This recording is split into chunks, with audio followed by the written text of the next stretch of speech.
Where'd you find this? Modern Warfare 4 isn't even out yet, and somehow it already feels like Call of Duty is fighting for its life. The game launches October 23rd. Infinity Ward is promising a return to grounded combat. We're getting a massive beta, a new campaign, multiplayer, Warzone, and even the return of DMZ. And yet, the biggest problem Modern Warfare 4 has might not be the game itself. It might be that Call of Duty players simply don't trust Call of Duty anymore. And if MW4 can't change that perception, this game could be dead on arrival.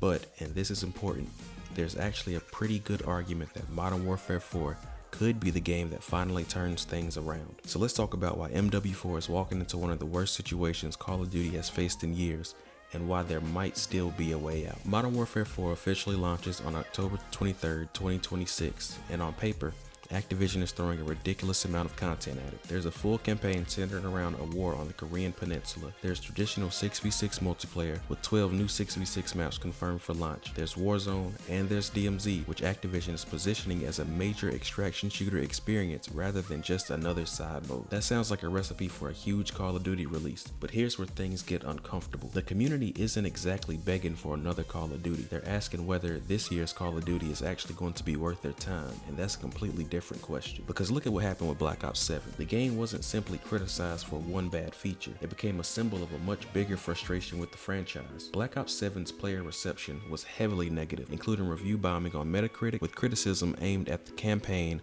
technical issues, monetization, and even Activision's use of generative AI. And the sales numbers didn't exactly help. According to one data report, Black Ops 7 had sold around 401,000 copies on Steam 26 days after launch, compared with roughly 2.3 million for Black Ops 6 over the same period, although that comparison doesn't include PC Game Pass players. In Europe, Black Ops 7's opening sales were also reported to be more than 50% below Black Ops 6's launch. That's not a bad year, that's a warning sign. And it's the kind of warning sign that carries over to the next game. Now I want to be very careful with something. There's been a lot of talk online claiming that Modern Warfare 4 pre-orders are down. But as of right now, I can't find reliable public sales data from Activision confirming a specific percentage decline in MW4 pre-orders. So I wouldn't present that as a fact, but the perception that pre-orders are struggling, that's real. And that's almost more interesting, because Call of Duty has reached a point where even before launch, people are skeptical.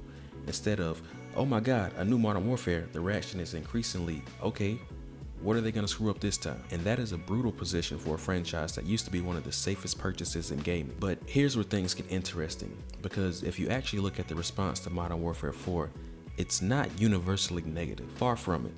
Some players are genuinely excited about Infinity Ward taking the series back towards a more grounded aesthetic. The reveal has sparked plenty of discussion around the darker campaign, traditional multiplayer, and the return of Captain Price. And Infinity Ward is making some pretty significant promises. The multiplayer is being described as more grounded and precise, with an emphasis on movement and player control. The campaign is going back to large-scale military conflict, while DMZ is being built as a dedicated extraction experience. But the biggest reason I think MW4 still has a chance is what Activision is doing this week.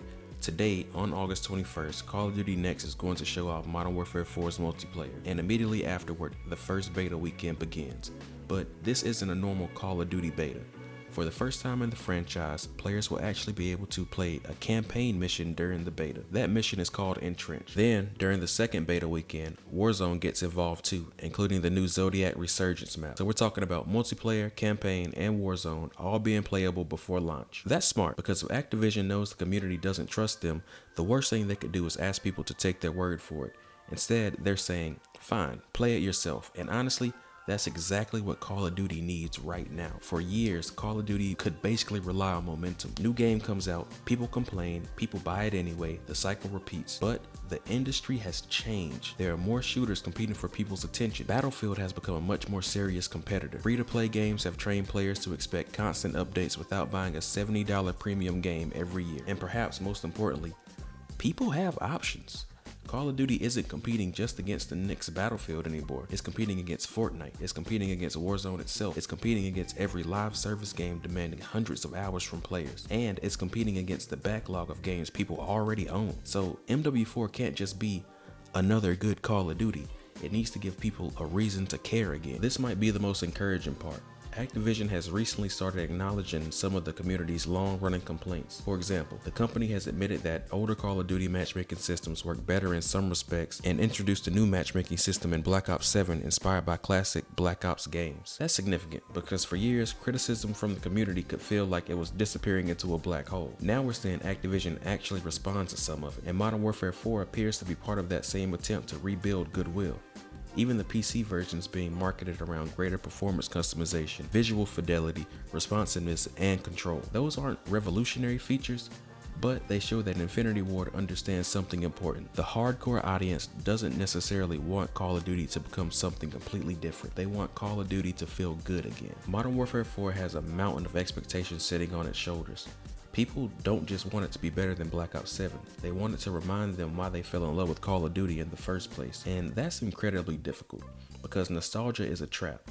You can bring back classic weapons, you can bring back classic maps, you can make the game gritty, you can bring back Captain Price, you can even try to recreate the feeling of Modern Warfare 2, but you can't recreate 2009. The gaming industry is different, the players are different, and Call of Duty itself is different. So Infinity Ward has to walk this incredibly thin line. Give people the Call of Duty they remember without simply making a game from 15 years ago. But this is where I differ from the Call of Duty is dead crowd.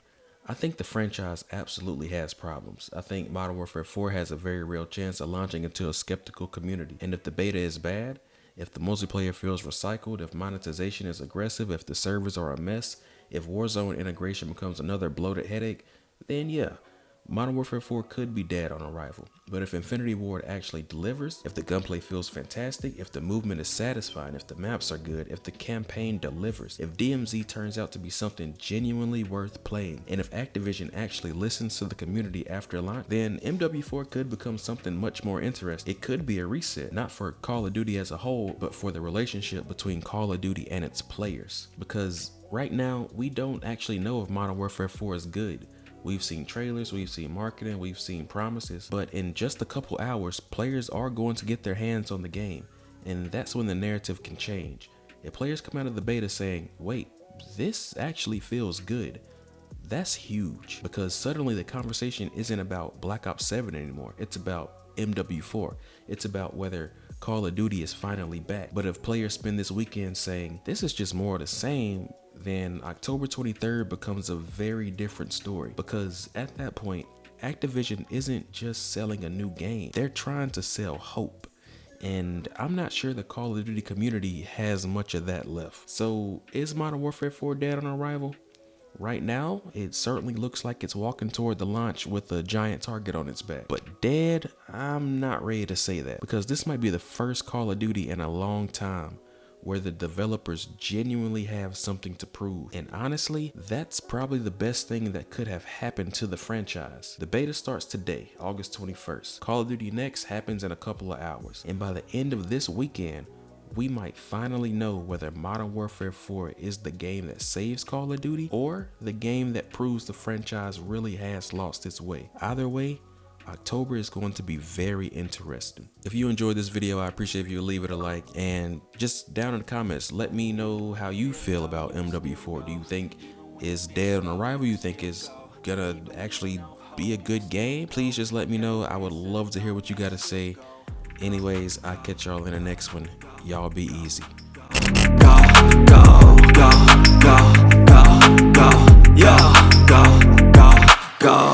Hustle hard, hustle every single day. I'll be making moves till I'm buried in my grave. To the system, I don't wanna be a slave. I've been doing shit